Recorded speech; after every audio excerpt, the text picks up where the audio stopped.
Pula kami bincangkan topik 5 iaitu pembinaan peradaban majmuk di Malaysia. Pengenalan. Peradaban majmuk di Malaysia terbina daripada gabungan beberapa peradaban besar dunia yang wujud melalui perjalanan sejarah di alam Melayu. Bermula daripada peradaban pribumi alam Melayu, kemudiannya diikuti dengan peradaban Asia iaitu China, India, Timur Tengah dan seterusnya peradaban Barat. Akhirnya peradaban ini menjadi peradaban globalisasi yang merupakan campuran pelbagai peradaban tanpa sempadan melalui jaringan digital yang kompleks. Kemerdekaan Malaysia pada tahun 1957 telah mewujudkan peradabannya sendiri melalui pelbagai usaha bermula dengan mewujudkan negara bangsa. Seterusnya adalah objektif pembelajaran. Objektif pembelajaran adalah agar para pelajar memahami proses pembinaan negara bangsa Malaysia melalui kepelbagaian peradaban. Ini saya akan menjelaskan tentang sejarah sosial rakyat Melayu. Sejarah di alam Melayu ini ada peradaban pribumi di alam Melayu, peradaban Asia, India, Cina, Timur Tengah, peradaban Barat, dan peradaban globalisasi. Lalu ada peradaban beridentitikan Malaysia, yaitu ada kemerdekaan 1957, negara bangsa, pembinaan bangsa. Lalu selanjutnya ada perkembangan sejarah alam Melayu. Nah, untuk zaman prasejarah itu ada zaman Paleolitik yang kewujudan pertempatan paling awal di alam Melayu, lalu zaman Mesolitik yang kehidupan masyarakat masih berkisar pada kegiatan secara diri, zaman Neolitik kehidupan masyarakat terus mengalami evolusi, lalu yang terakhir zaman Logam atau zaman Gangsa Besi yang masyarakat mulai tinggal di tempat tetap di satu kawasan. Ya, bermula penggunaan peralatan logam. Lalu untuk zaman protosejarah itu ada kewujudan kerajaan purba atau kerajaan awal, yaitu Langkasuka, Kedah Tua, Ganggang Negara, Citu, Loyuan, dan Tantan.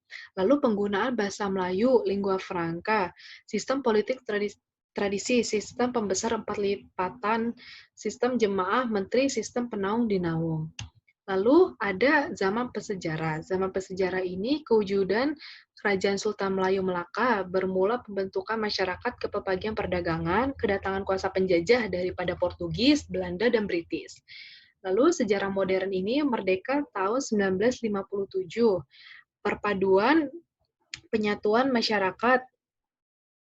penyatuan ke arah pembinaan negara bangsa Malaysia. Kemerdekaan 1957 ini menjadi pemangkin kepada usaha membina sebuah negara yang maju dan berdaulat. Saya akan membentangkan tentang peradaban globalisasi. Okey, apakah maksud globalisasi? Globalisasi merupakan satu proses untuk meletakkan dunia di bawah satu unit yang sama tanpa dibatasi oleh sempadan dan kedudukan geografi sesebuah negara. Wujudnya era dunia tanpa sempadan dan berlakunya interaksi dan jaringan merentasi benua dan sempadan negara. Pada slide berikutnya, bagaimanakah masyarakat majmuk terbentuk? Pembentukan masyarakat majmuk terbentuk daripada kemasukan pedagang dari China, India serta dari Timur Tengah. Kesan daripada penjajahan Barat seperti Portugis dan Belanda juga telah menyebabkan terbentuknya masyarakat majmuk. Selain itu, penjajahan Barat telah membawa masuk pekerja asing dari China, India serta dari Timur Tengah. Kesan daripada kemasukan pekerja asing ini berlakunya pencampuran dalam peradaban. Seterusnya, wujudnya transformasi sosial ke arah peradaban acuan Malaysia. Pada tahun 1970-an, berlaku kemiskinan dan ketidaksamarataan antara kaum. Seterusnya, pada tahun 1980 hingga 1990-an, wujudnya pembangunan, industri dan penghijrahan secara besar-besaran. Pada tahun 2000, berlakunya pembandaran dan kelas menengah. Pada tahun 2010, negara kita telah bermatlamat untuk menuju ke arah negara maju sesuai dengan wawasan 2020. Kesan daripada pembangunan, migrasi dan teknologi telah menyebabkan berlakunya perubahan dalam sosial. Pada dasarnya, masyarakat di Malaysia mengamalkan aktiviti pertanian untuk menyara kehidupan. Kemudian, kesan daripada pembangunan migrasi dan teknologi telah menyebabkan masyarakat Malaysia telah beralih kepada kehidupan berdasarkan komersial industri. Selain itu, taraf masyarakat di Malaysia juga telah meningkat daripada taraf hidup yang miskin kepada kelas menengah. Pembangunan migrasi dan teknologi juga telah menyebabkan perubahan dalam budaya, moderniti dan kepelbagaian. Budaya moderniti dan kepelbagaian telah menyebabkan perkongsian nilai sejagat sebuah masyarakat itu. Kemudian timbulnya persamaan pendapat awam. Pada peradaban globalisasi, wujudnya budaya politik baru, iaitu masyarakat bebas untuk bersuara, berpersatuan, akses maklumat, demokrasi dan penglibatan. Keragaman sosial norma sejagat juga dapat dilihat dari nilai politik. Masyarakat perlulah amanah serta mengamalkan integriti, bersifat adil, accountability, transparansi dan keterangkuman. Peradaban globalisasi telah mewujudkan pelbagai isu yang berlaku di Malaysia seperti rasuah, salah guna kuasa, keterangkuman jentera dan dasar awam, tadbir urus baik dan federalisme. Oke, seterusnya saya akan membentangkan konsep negara dan konsep bangsa. Konsep negara menurut para ahli berkonsep memiliki wilayah teritorial, rakyat yang menetap dengan sistem pemerintahan yang berdaulat. Lalu konsep bangsa adalah satu kelompok manusia berdasarkan ciri fisikal, ras dan keturunan, kumpulan etnik berdasarkan ciri budaya yang sama, serta satu komuniti dalam tatanan politik satu wilayah negara. Perkembangan konsep bangsa dan konsep negara itu dimunculkan oleh revolusi Eropa terhadap penentangan feodal, lahirnya sistem baru kapitalis membentuk negara modern, dan munculnya kesadaran identitas bangsa dari rakyat dengan hak yang sama. Pembentukan negara bangsa terbagi pada 3 jenis, yaitu satu bangsa satu negara, contoh Jepun, Jerman, bangsa tanpa negara, contoh etnik Patani di Thailand dan etnik Uyghur di negara Cina, dan negara tanpa bangsa, contoh ialah Amerika Serikat dan Malaysia.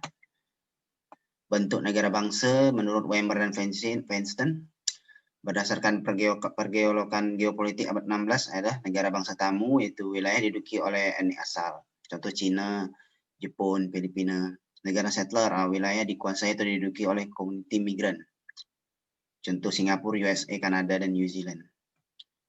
Bentukan negara bangsa Malaysia merdeka pada 31 Ogos 1957.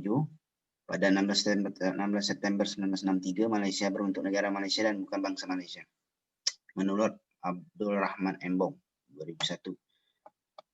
Lalu kewarganegaraan bermakna membawa maksud kerakyatan rupa bangsa seseorang yang terikat kepada undang-undang negara dan dilindungi segala hak-hak perlindungannya selama statusnya masih berkedudukan atau kewarganegaraan dari satu wilayah negara.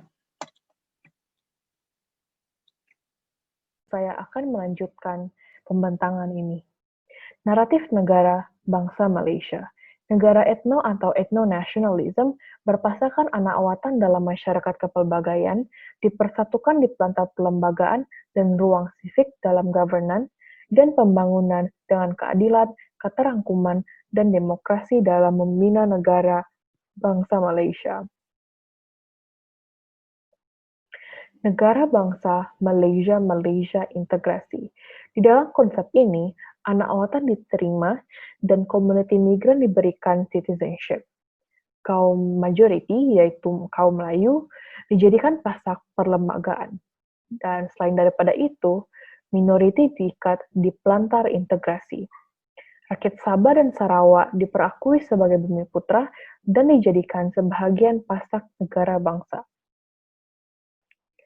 Berikut ialah Indigenous Nation State dan senarai nama negara ASEAN yang menerima atau menolak orang asli. Yang pertama ialah orang asli diakui dan diterima berdasarkan asimilasi. Yang pertama adalah Myanmar, Thailand, Kambodia, Indonesia, Laos, Vietnam, dan yang terakhir Philippines. Yang kedua ialah orang asli diakui dan diterima dalam masyarakat majemuk pasca kolonial berdasarkan integrasi, yaitu negara Malaysia. Yang ketiga, pengakuan dan penerimaan penuh indigeneity, yaitu negara Brunei Darussalam. Dan yang terakhir adalah negara Singapura yang menolak indigeneity. Kepelbagaian idea bangsa idaman.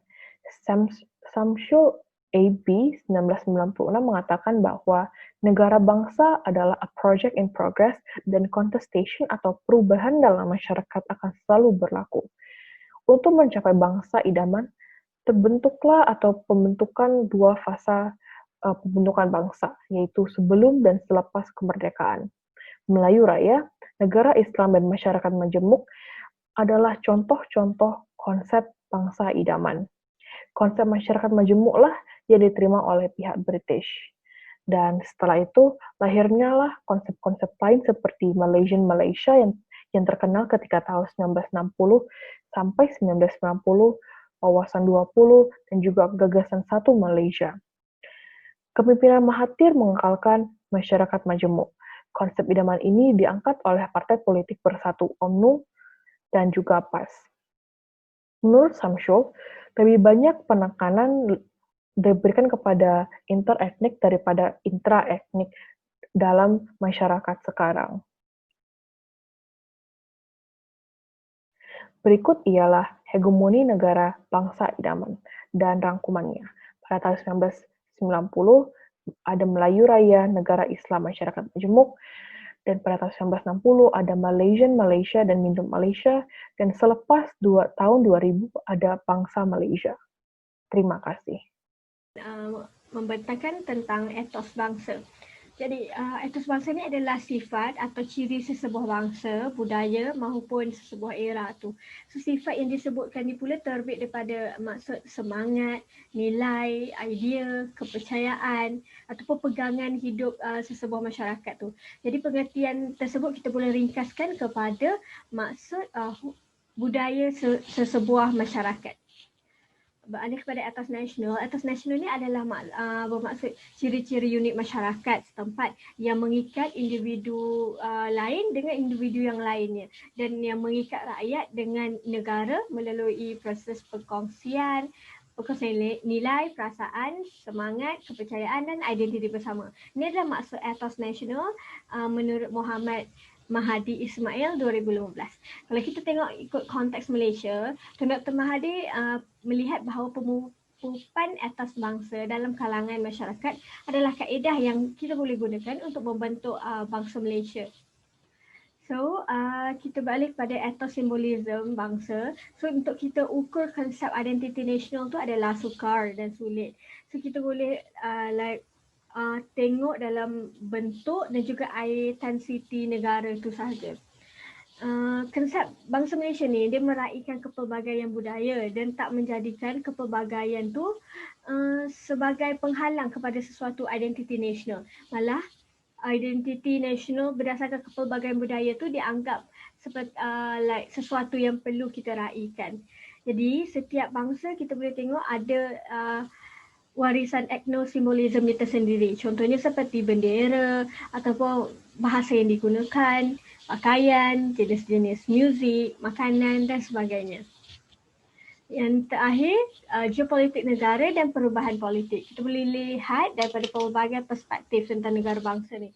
Macam sebelum mereka, kita banyak bercakap tentang negara bangsa. Macam etnik Melayu bercakap tentang UMNO, PAS, semua. And then etnik Cina tentang kerakyatan British dan Malaya. Dan selepas mereka pula tentang isu-isu pembangunan negara. Macam pendidikan Cina, ekonomi, kerakyatan, macam tu. And then semasa pasca DEB, Dasar Ekonomi Baru, kita dapat lihat perbahasan antara DAP dan MCA tentang kesamarataan dan pasaran, macam mana diorang bangkitkan isu Malaysia semua tu. Dan pada tahun 1990 pula kita boleh tengok Tun Mahathir dan gerakan bangsa Malaysianya. Dan Datuk Seri Najib dengan satu Malaysianya macam tu.